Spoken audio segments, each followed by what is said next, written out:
Oi pessoal, aqui é o Theo, e estou com vocês hoje para contar mais um caso chocante.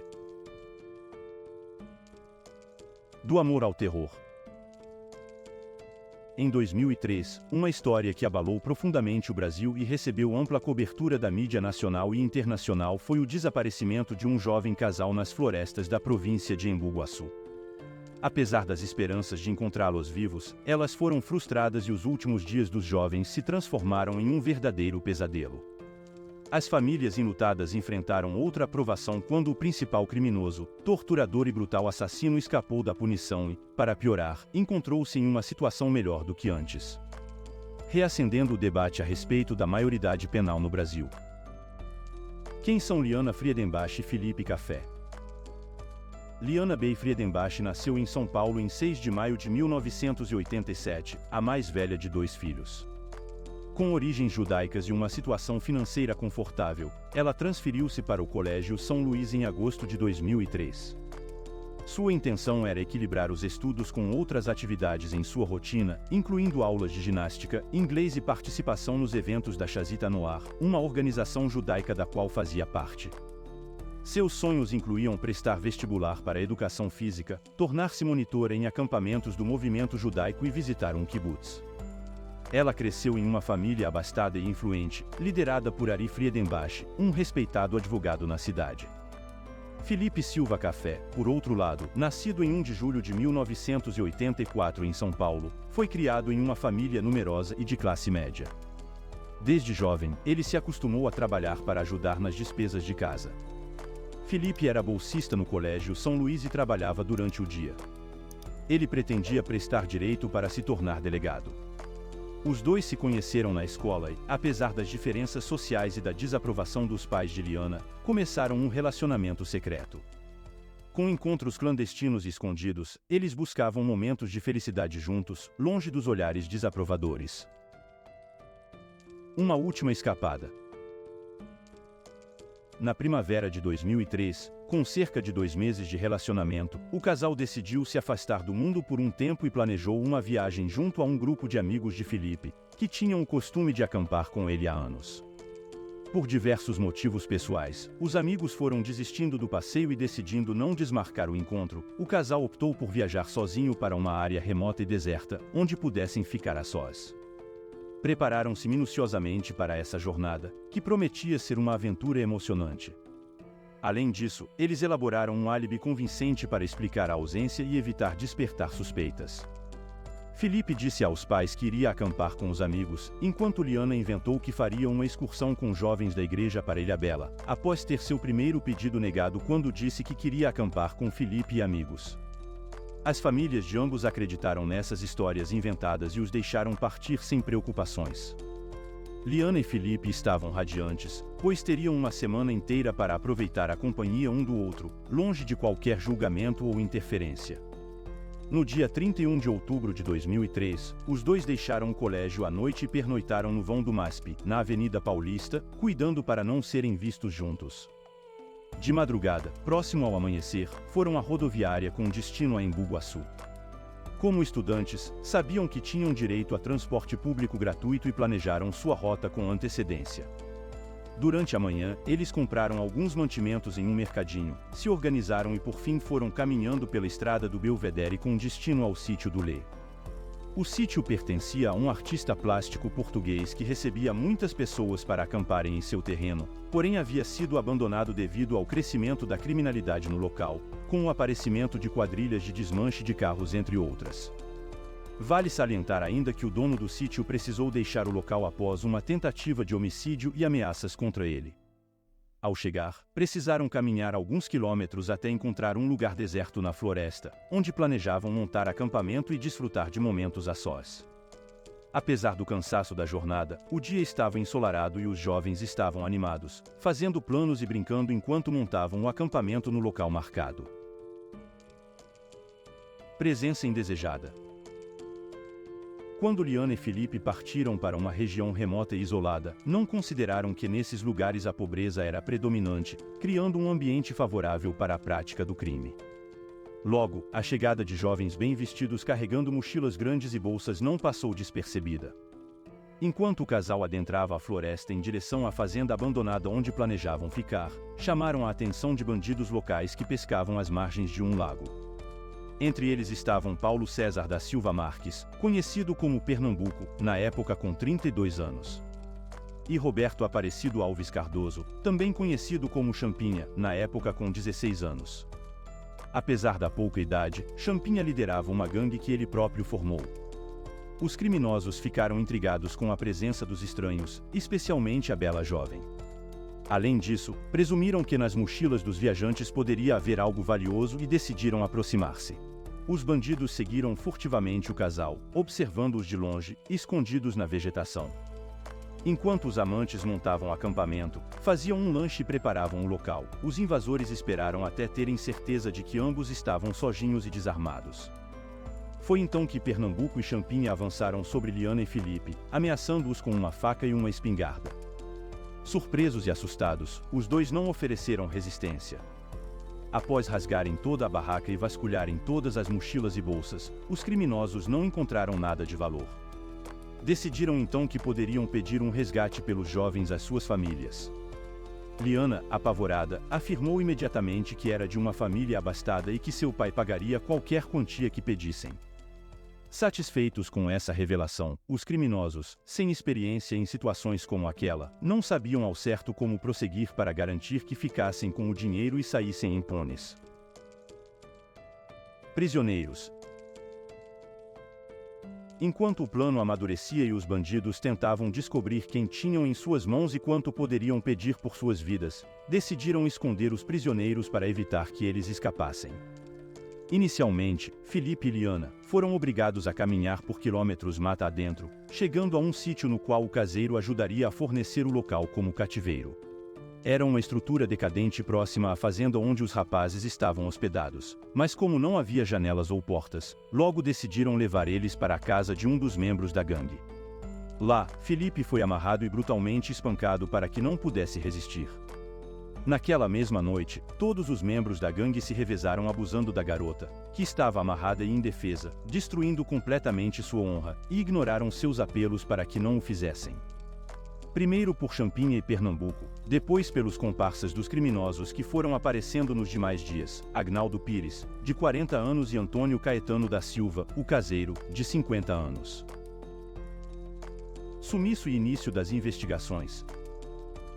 Na segunda-feira, dia 3 de novembro, 2 dias depois da partida de sua filha, seus pais descobriram que não havia ocorrido uma viagem com os rapazes da igreja. Ari inclusive tinha ido ao local onde Liana deveria desembarcar, encontrando-o vazio. Após ligar para uma das amigas da filha, Ari descobriu que ela havia viajado para Embu Guaçu com Felipe e que havia confidenciado isso apenas a algumas amigas e ao seu irmão. A família Friedenbach, ao saber que sua filha tinha fugido com o namorado, imediatamente entrou em contato com os pais de Felipe para lhes informar onde seus filhos poderiam estar. Graças às suas conexões e dinheiro, Ari mobilizou toda a polícia da cidade e a força policial reconstruiu passo a passo a rota que os jovens tomaram depois de fugir de casa. A polícia logo chegou a Embu Guaçu, onde o casal desceu do último ônibus, e seguindo o caminho adiante os levou por uma área deserta e arborizada. Uma busca começou envolvendo policiais, socorristas e pessoas preocupadas que, ao saberem do incidente, decidiram ajudar. O irmão de Felipe, que era um soldado do COE, também participou das buscas. Desde o começo, o nome de Champinha foi levantado entre os suspeitos, devido ao seu histórico de crimes no local, mas durante dias não se tinha pistas de quase nada. Um grande empresário local também se juntou à operação, fornecendo seu helicóptero pessoal para a busca aérea e para espalhar folhetos com fotos dos jovens desaparecidos. O acampamento do casal foi localizado rapidamente e parecia assustador. Apesar da falta de sinais de sangue e luta, era claro que algo terrível havia acontecido ali. Pertences pessoais de ambos foram revirados e espalhados descuidadamente e a tenda havia sido aberta de cima a baixo com uma faca. Execução. Enquanto esteve com Liana, Champinha exibia a todos a menina como sua prima e namorada, andando com ela à luz do dia e ainda oferecendo-a aos seus comparsas para ser abusada. Liana foi vítima de múltiplas violências. Na quarta-feira, 5 de novembro, Champinha foi intimado a depor na delegacia, pois já era um forte suspeito. Durante aquela semana, seu irmão mais velho chegou a vê-lo pescando num lago, na companhia de Liana, mas teve receio de fazer muitas perguntas sobre ela. Ele avisou ao menor que a polícia e sua mãe estavam à sua procura. Temendo a aproximação da polícia, o bando decidiu finalizar Felipe Café na quinta-feira, 6 de novembro, pela manhã. Caminhando mata adentro, Champinha se deteve com Liana, enquanto Pernambuco seguiu com Felipe por cerca de 100 metros. Ali, à beira de uma ribanceira, efetuou um disparo contundente na nuca de Felipe, que veio a óbito. Acredita-se que a intenção era executar os dois, mas a espingarda era completamente improvisada com armações de elástico e a munição havia acabado. Além disso, Champinha decidiu passar mais dias com a menina. Após tirar a vida de Felipe, Paulo César se evadiu, decidindo fugir para seu estado natal, Pernambuco. Segundo os criminosos, Liana não teria visto o namorado ser finalizado, mas teria escutado o tiro e perguntado sobre ele, obtendo como resposta a mentira de que ele havia sido liberto, mas provavelmente não acreditou. Durante os momentos que se seguiram, Liana entrou em completo estado de choque, deixando completamente de falar e mantendo seus olhos sempre fixos ao horizonte.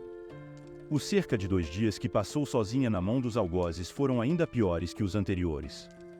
É dito que Liana chegou a caminhar por mais de 20 quilômetros com Champinha, por trilhas que praticamente só ele conhecia. O massacre de Liana. Após se livrarem de Felipe, os criminosos levaram Liana de volta para a casa onde os tinham mantido anteriormente. Neste momento, juntaram-se a ele seus cúmplices Antônio Caetano da Silva e Agnaldo Pires. Champinha orgulhosamente proclamou que Liana era sua propriedade e que podia fazer o que quisesse com ela, convidando todos a satisfazerem suas fantasias mais sórdidas com Liana, convite este que foi prontamente atendido. Um dia depois, ao tomarem conhecimento da operação de busca em grande escala, os criminosos decidiram mudar de local e levaram a vítima para a casa de Antônio Matias de Barros, outro membro da gangue. No mesmo dia, durante a noite, eles foram pescar, levando Liana consigo. O líder colocou seu casaco sobre ela devido ao frio e, de forma aparentemente preocupada, decidiu levá-la consigo. Com a polícia em seu encalço, na madrugada do dia 5 de novembro, Champinha mentiu para Liana que a levaria para uma rodoviária a fim de libertá-la. No meio do caminho, nas proximidades de um córrego, o menor atacou Liana durante um acesso de raiva, empregando-lhe uma gravata e perfurando seu pescoço com um facão. O corte foi tão profundo que quase arrancou sua cabeça. Após a menina cair no chão, sucederam-se diversos golpes extremamente violentos por seu peito, braços, costas, pescoço e até na cabeça, onde Champinha lhe causou um traumatismo craniano. Foram mais de 15 facadas, tirando sua vida. Depois, Champinha foi para casa, tomou um banho e assistiu televisão. Captura. Naquela semana, algumas pistas foram obtidas pela polícia. Um morador da região testemunhou que no sábado dia 1º havia visto Champinha andando na companhia de uma menina com as características de Liana, e com aparência diferente das que costumavam andar com ele. Ele disse que chegou a desconfiar, mas só soube dos estudantes desaparecidos depois que foi à cidade fazer compras, vários dias depois. Além disso, um mateiro que havia se disposto a colaborar nas buscas encontrou um dos criminosos, Antônio, bêbado pela região e balbuciando coisas estranhas. Então, o levou à delegacia, onde o mesmo confessou tudo. Somente 5 dias depois, em 10 de novembro, após Champinha ser detido, interrogado pela polícia, ele confessou que participou da morte de Felipe e apontou o lugar onde estava o corpo. Mas, num primeiro momento, disse que Liana estava em cativeiro, viva. Os policiais não acreditaram, e mais tarde, ele também apontou o corpo de Liana. Na época, agentes afirmaram que, durante o depoimento, Champinha disse que matou Liana pelo cerco policial na região. Matei porque senti vontade de matar, teria dito. O corpo de Liana só foi descoberto, já sem vida. Estava gravemente mutilado e vestia o casaco do assassino, que se tornou uma das principais peças de evidência. Os criminosos demonstraram uma crueldade sem limites, mas também uma falta de inteligência e visão de longo prazo. Eles não se preocuparam em encobrir seus rastros ou destruir as provas físicas, acreditando ingenuamente que jamais seriam pegos. Essa confiança cega em si mesmos foi crucial para a rápida identificação e captura dos membros da gangue pela polícia. Champinha, em particular, deixou seu casaco junto ao corpo da vítima, que continha suas marcas de suor. Além disso, ele levou a arma do crime para casa, lavou-a e a escondeu no quintal, enquanto tentava limpar as roupas com o sangue de Liana para encobrir suas ações. Com base nos resultados da análise de DNA, foi possível identificar os membros da gangue responsáveis pela violência contra Liana. Todos os integrantes foram presos praticamente ao mesmo tempo. O líder da gangue não negou os crimes e confessou tudo, se vangloriando de ter sequestrado, abusado e assassinado a jovem vítima. Ele detalhou tudo o que aconteceu nos últimos dias da vida de Liana. Julgamento e sentença. Após um longo julgamento, todos os envolvidos foram sentenciados. O julgamento de 3 dos 4 adultos, Antônio Caetano da Silva, Agnaldo Pires e Antônio Matias de Barros, aconteceu em julho de 2006. Pernambuco foi julgado em separado, no ano seguinte. Nos 2 casos, os 7 jurados, por unanimidade, declararam os réus culpados. Antônio Matias de Barros foi sentenciado a 6 anos de reclusão, já tendo cumprido a sua pena pelos crimes cometidos.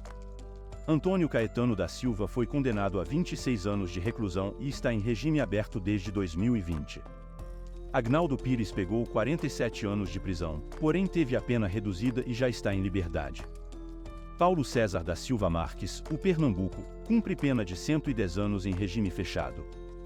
Por ter cometido crime hediondo, só terá direito à progressão de regime ao completar 40% da pena, 44 anos de reclusão, em 2051.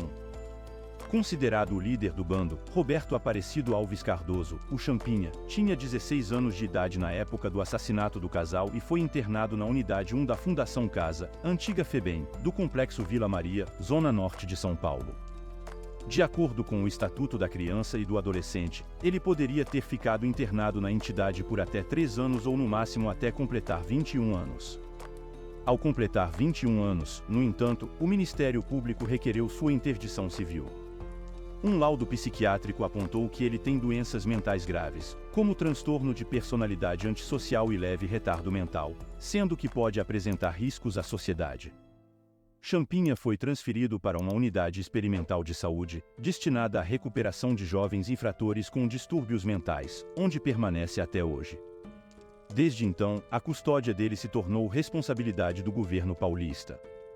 Champinha já teve pedidos de liberdade negados pelo Supremo Tribunal Federal, pelo Superior Tribunal de Justiça e pelo Tribunal de Justiça do Estado de São Paulo. No dia 2 de maio de 2007, ele chegou a fugir da Fundação Casa. A fuga ocorreu por volta das 18 horas, quando ele escapou com pelo menos um comparsa. Ambos escalaram um muro de 7 metros de altura utilizando-se de uma escada que foi descuidadamente esquecida no local. Recapturado 11 horas depois, foi novamente internado. Apesar das apelações das famílias das vítimas, Champinha acabou em condições melhores do que antes do crime. Em 17 de dezembro de 2007, uma emissora de TV filmou Champinha numa casa confortável com sofá, TV de 29 polegadas e 5 refeições diárias feitas por nutricionistas. O vídeo gerou grande revolta e críticas ao governo.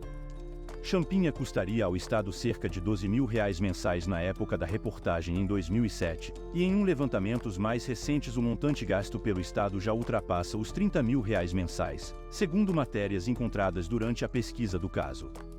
Ele tem feito pedidos regulares para ser libertado, argumentando que passou por tratamento e não representa mais uma ameaça, sugerindo que possa voltar à sociedade. Porém, pela grande repercussão do caso e pela clara incapacidade da sociedade de lidar com alguém com um perfil de psicopatia tão severo, continua mantida a sua interdição civil. Mas e vocês, o que pensam sobre o caso? Deixem seus comentários, deem like no vídeo, se inscrevam no canal, compartilhem o vídeo e ativem o sininho para receberem as próximas histórias aterrorizantes que virão. Obrigado por assistir e até a próxima!